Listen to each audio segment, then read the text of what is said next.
Good afternoon. How are you all? Good? You're in for a little treat.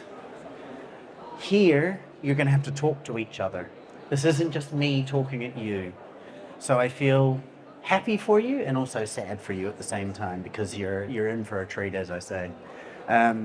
So welcome. My name is Sam Harvey. I am the founder of a company called Braver Leaders. Mike, who was speaking a couple of slots ago, was talking about the work that we've done with his team.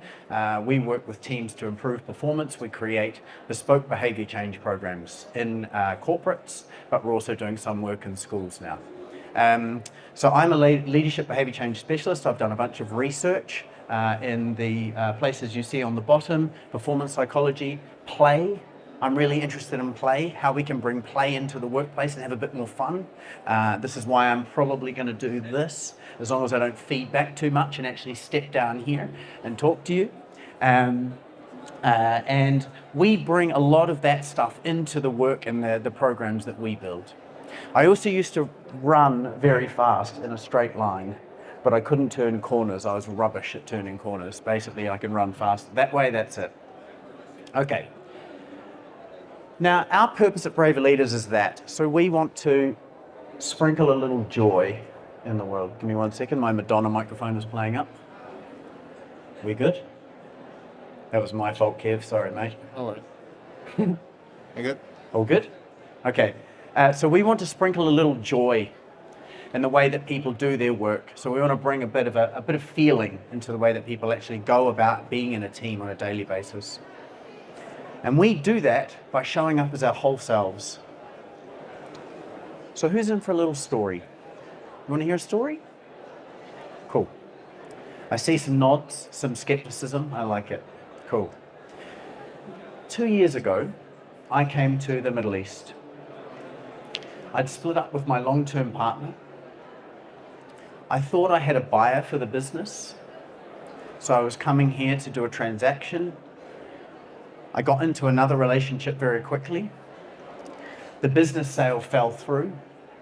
So I was in a very strange place, in a new relationship, in a job, then having to run a company. Then I got fired from the job. As I said, the business sale fell through and the relationship, the new one, broke up.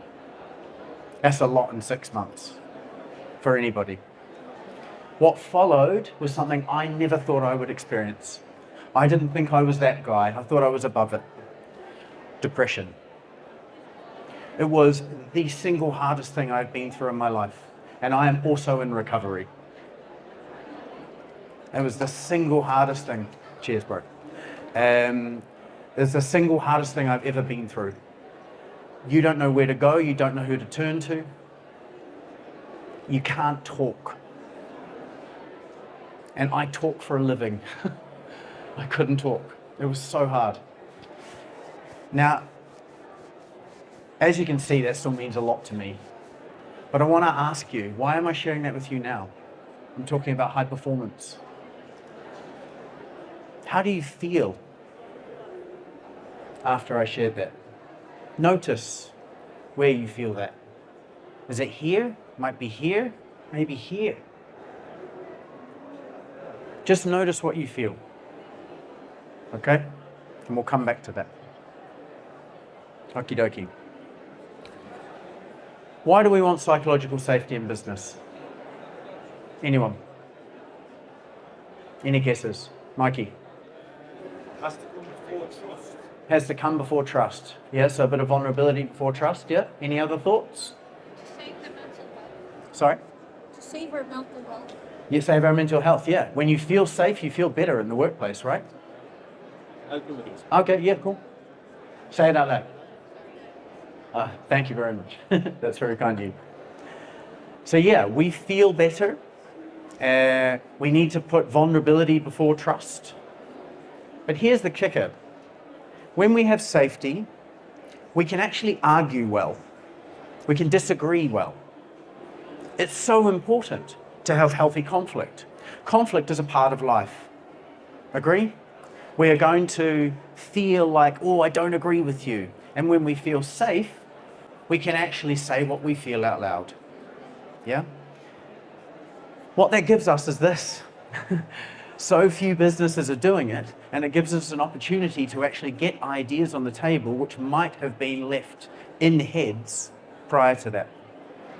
So by giving people the space, the canvas, if you will, to say their ideas out loud, we create this competitive advantage. Okay. Now, here's a few stats. Teams that have, or businesses that have high levels of psychological safety make 21% more profit. What does that mean to you? 21%. That's a lot, isn't it? They have 41% lower absenteeism. So imagine your productivity and how it's hampered when someone takes a day off. And if you could eradicate that simply by having some high levels of psychological safety, how much more productive you would be. And they have 59% lower turnover. So imagine all the money you spend on replacing staff, cut that by 60%. And this isn't some back of a napkin math. This is from McKinsey. The interesting thing, he's my favorite, this guy, look at him. Looks like one of your relatives. Only 26% of managers or leaders are actually creating psychologically safe workplaces. So 1 in 4. Despite all of those numbers. That's mad, isn't it? Okay, let's have a talk about how. I'm a big believer in practicality. What we do is we go and teach people how to do these things. Let's talk about that, shall we? I want you to take some tools away. So, 3 core pillars. Co-create, respond productively, and connect. I'm going to dive into those. So, co-create. When we co-create, we need to invite people's engagement. So we live in a world now where it is more productive to say to everybody, I need your ideas, than I've got all of the ideas. You, as a leader, need to hold the space and say, I have an idea here. What do you all think?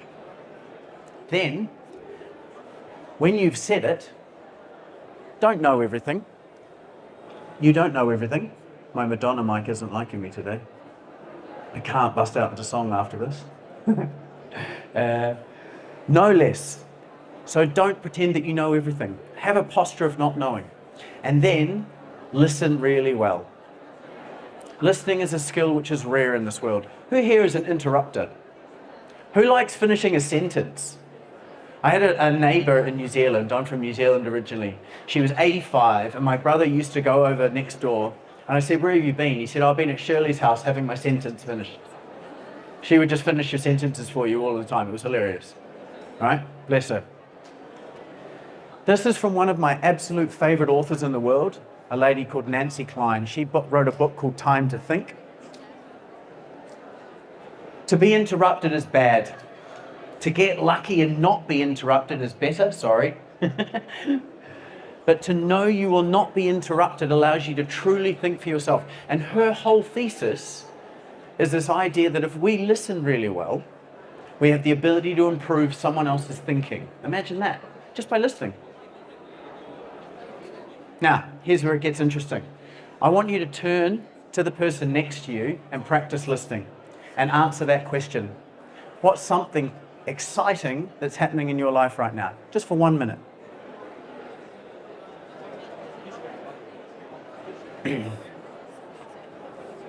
You can tell me. Okay, so what's really exciting that's happening right now is me being here. Amazing. Yeah. Okay, great. I love that. And it's an experience. It was like a dream come true because I'll be speaking tomorrow. Amazing. So yeah. So What's your name? My name is Zubena. Sam. I'm the head of data and assessments at a school in Dubai, and I saw that you both are from Dubai as well. Love that. That is exciting. What about you? It's a pretty exciting happening in my life right now. Going to hit up I'm those guys. bringing my family to a Yes, yes, of course. city. Hasn't heard of it. Process of starting. It is, yeah. Have you heard about alcohol? Shitty? Very different school. Amazing. Okay, so we've got some excitement at being here. We've got some excitement at moving to new cities. And it's interesting to just connect on that human level, isn't it? And talk about what's actually going on for you. Yeah? Okay. The second pillar, moving on, is responding productively. So when people screw up, and they're going to because we're humans and we're fallible, we make mistakes, agreed? Who's made a mistake today? Actually, no, I haven't yet. There's still time. The day is young. Okay. When we mess up, it's important to create psychological safety to respond really productively. And here's a little cheat sheet for doing this. So take all the photos you need. This is called the SCARF model. And SCARF stands for Status, Certainty, Autonomy, Relatedness, and Fairness. It's from Dr. David Rock. It's been around since 2008. And what he asserts is that this idea that we have the ability to move somebody towards a reward response, make them feel good, or a threat response, make them feel bad. Okay? Simply by doing these things. So if we praise somebody publicly, we're going to help their status feel good. If we're critical of them in public, the opposite. If we give them nice, clear goals, they're going to feel good. No clarity, the opposite.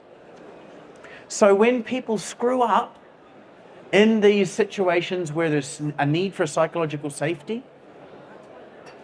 simply by saying, it's okay, you messed it up, what did you learn, and mentoring and coaching them, giving them space and trust to be a human, we create and pull them into a reward response.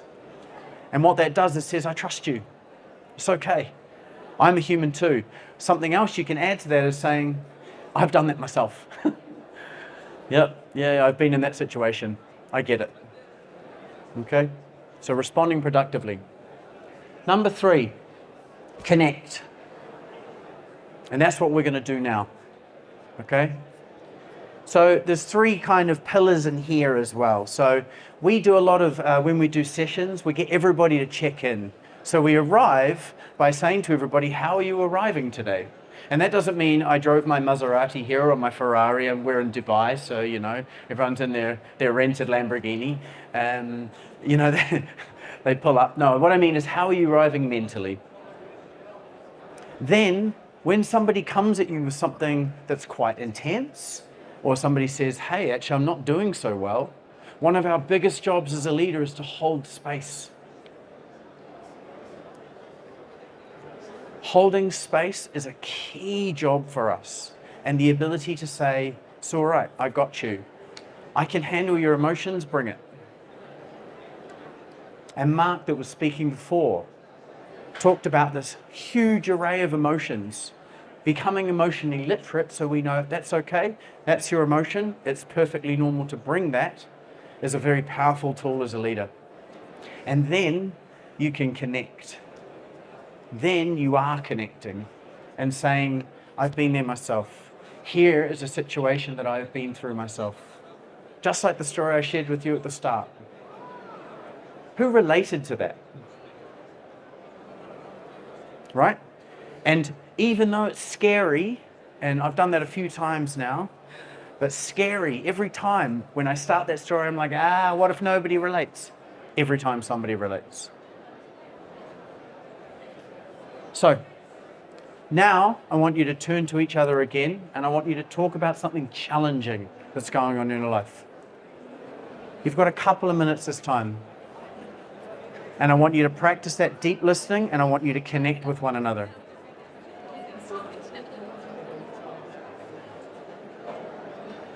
If you would like, you can turn and talk to her. If you would like.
I see some good, deep conversations going on.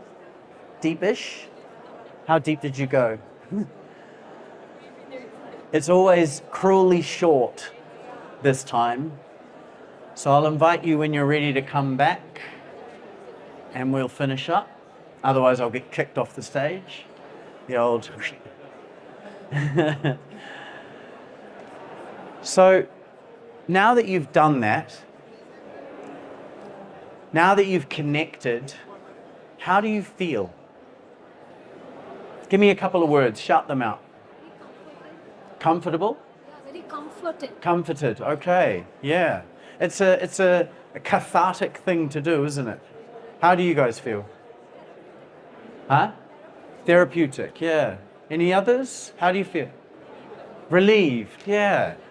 And yet we carry all of this stuff around us, with us, don't we? We think we shouldn't share, but we're all experiencing this human emotion all of the time. And just by being a little bit vulnerable, we connect, we go a little deeper, we create relationships that we didn't know existed.